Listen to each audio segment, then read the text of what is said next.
Hello, good morning, good evening, whenever you're listening to this. Thank you for tuning in.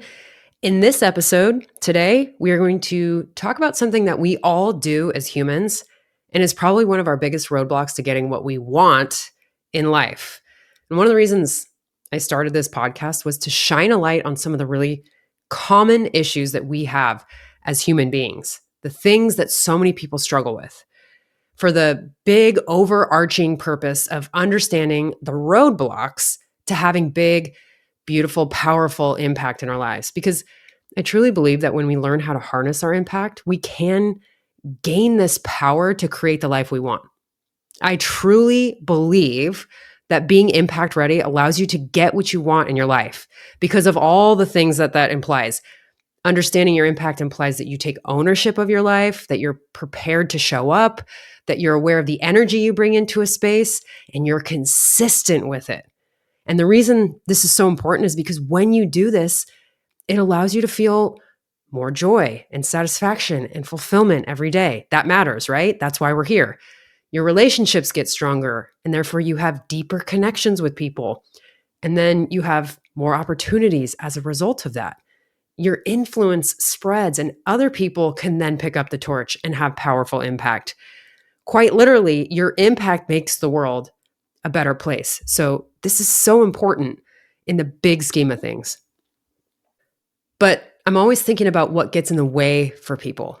What has them stuck in old ways of thinking or old patterns or habits of behavior? What keeps people from showing up in a positive, powerful way? I honestly think about this more than I should. I feel like I can't unsee it now when I see a person's potential and they're not stepping into it. Like I can't unsee it. But I also have a strong belief that we're all on our own paths and we are here on this earth to learn and expand and have our own individual unique lessons. So there is that, but it doesn't stop me from wanting to have conversations about this in hopes that people will be able to tap into their personal power in a much bigger way. One specific roadblock I've been noticing a lot lately is this idea that we give up on our big rewards or our big goals for the comfort of our small rewards. Now, I would define a big reward as anything that feels really important to you, whether it's a desire or a dream, something that is really important to you in your life. The big rewards are the things that really matter, the things that would make your life joyful and fulfilling.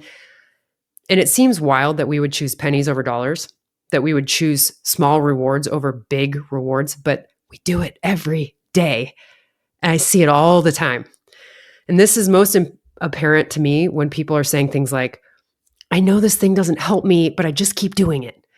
And they're often saying things like this in reference to habits that they have, like procrastinating on stuff or avoiding things or scrolling social media for hours or waking up first thing in the morning and immediately getting on their phones or their computers or eating food that doesn't feel good to them, whether it's junk food or processed food or unhealthy food, or giving up on their exercise routine, like throwing in the towel. People often express frustration that they can't break these habits, whatever the bad habit is. They genuinely have trouble understanding why they keep falling into the same hole over and over again.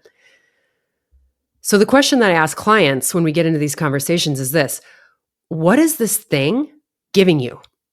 Like, what small reward do you feel like you're getting from the habit that you're doing? Because here's the thing, team, you're getting something positive from these seemingly negative habits. Otherwise, you wouldn't be doing them. It's not all pain and suffering when we're talking about bad habits or negative behaviors. If something was causing you pain repeatedly, you wouldn't keep doing it. So obviously, there's something that you're getting out of these actions. Now, from a human needs perspective, the most obvious thing is that people get comfort from these habits. So skipping a workout to sleep in is a quick shot of comfort. It's a small reward. Numbing or checking out or tuning out to social media or Netflix, that's a return to comfort. You might know that going to the bars every night with your friends is not great for your health or your sleep or anything, but it does give you small rewards like connection or community or pleasure.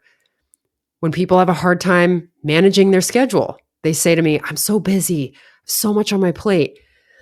And we ask, why aren't you setting boundaries and saying no every once in a while? Why can't you do that? And they'll say, I don't know why. It just feels hard to do. But we know there are small rewards that happen as a result of this.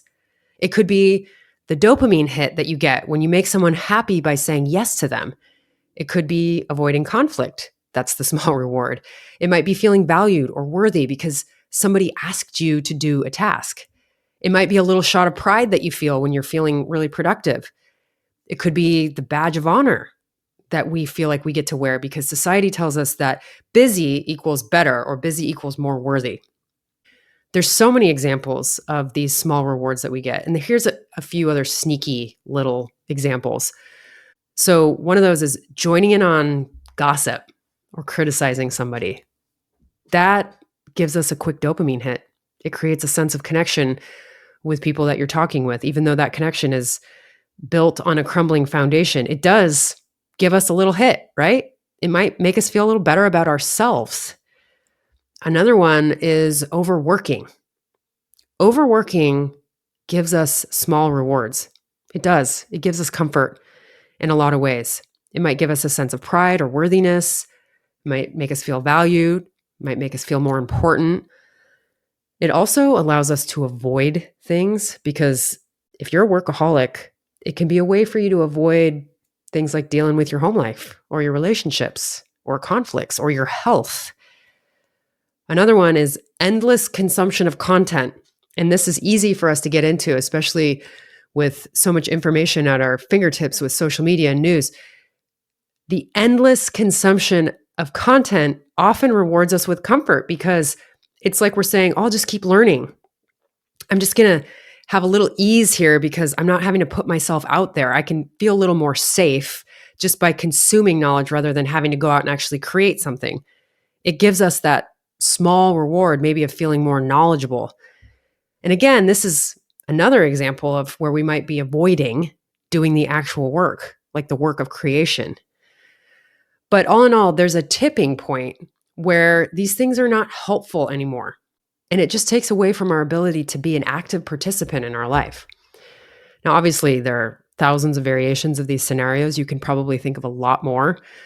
But the point is, we so often give up on the big rewards or avoid the work necessary to get to our big goals for the comfort of the small rewards.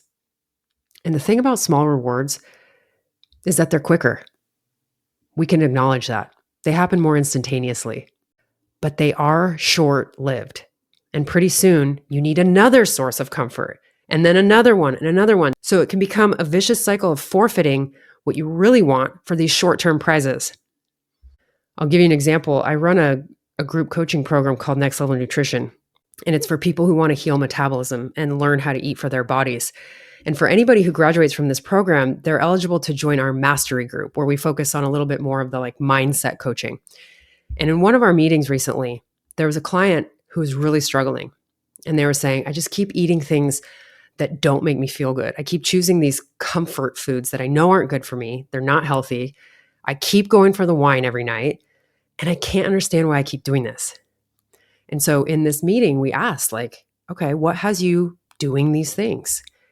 And she said, I'm just so stressed about the state of the world. I feel a lot of worry and anxiety and dread about what's happening right now. And so I just eat and drink my feelings. And I asked, okay, what is that giving you? And she's like, well, what do you mean? I said, you're doing it for a reason. It's giving you something positive. So what are the positive things that you feel like you're getting out of drinking and eating like this? And she thought about it and she said, okay, I know it gives me comfort. It gives me a little burst of joy in the moment.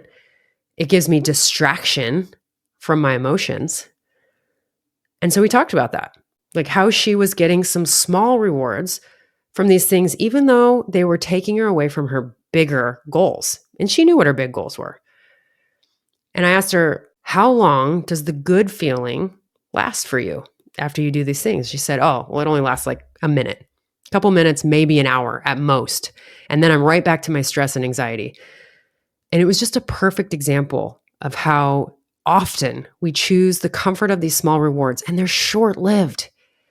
And she saw it right away. And nobody's saying that behavior on its own is a negative thing. Like watching Netflix, scrolling social media, going out with friends, eating certain foods, drinking wine, none of that stuff. I'm not saying any of that stuff is inherently bad. These things can obviously bring a lot of joy. But man, there's always a tipping point. The behavior goes from being positive and fulfilling to feeling negative or distracting, and it might feel like avoidant behavior. There's always that tipping point where if we do these things too often or too much, we start to move away from our big rewards. And we could acknowledge, hey, we do this for a lot of reasons. We do it for procrastination. It feels hard sometimes to do the harder things, so we just put it off. We do it to numb or distract ourselves. We want to soothe ourselves in times of stress. So if we're feeling that, if we're feeling anxious, or if we're feeling overwhelmed, of course we want to ease that. It makes sense. We do it for avoidance because we want to avoid what we perceive as suffering or pain. So we go back to the things that bring us comfort. We do it when we get into uncharted territory or there's newness or novelty because the ego will try to keep us safe by keeping us the same. So we avoid things that are new. And then obviously, if there's fear, when we feel afraid, we go back to what is familiar and comforting. So we can acknowledge there's a lot of reasons why we might choose the small rewards. And we can call these things out and just say, yes, this is part of the human experience. But then let's remember that growth happens on the other side of challenge. And I know you've experienced this. I know you can think of times in your life where you went through something really challenging, really difficult. And on the other side of that was growth and pride and a sense of achievement. And you probably wouldn't have it any other way, right? It takes work to grow and expand and become a better version of ourselves. It does. And yes, it is uncomfortable. Many times it's super uncomfortable, but the rewards are huge. They're huge, and it's so worth it. My challenge to you this week would be to think of the scenarios in your life where you might be avoiding the hard work, or you might be making excuses or skipping out on the healthy habits, or just doing things that you know don't serve you very well. And like I said, we all do it. I catch myself doing it still. And it's been a huge focus point for me in the past few years, and I'm still catching myself doing it.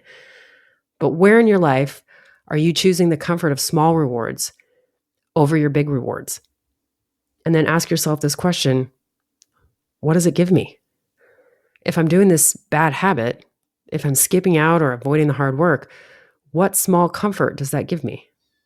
It's a great first step to understanding where you're shortchanging yourself and where you might be able to course correct so that you actually have a chance of getting to your big rewards in your life. So let's make that the focus in the next couple days and see what you come up with.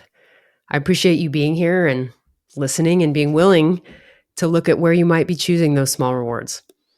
I hope you have a great week. Thank you for listening. And as always, thank you for being ready to impact. Thanks for listening to Impact Ready. I hope today's episode inspired you to own your impact and recognize that you are powerful. By elevating our energy and awareness, we can create exponential change in this life. If you enjoyed today's insights, share them with a friend and subscribe to the show for more. I truly appreciate you. Thanks again for being here.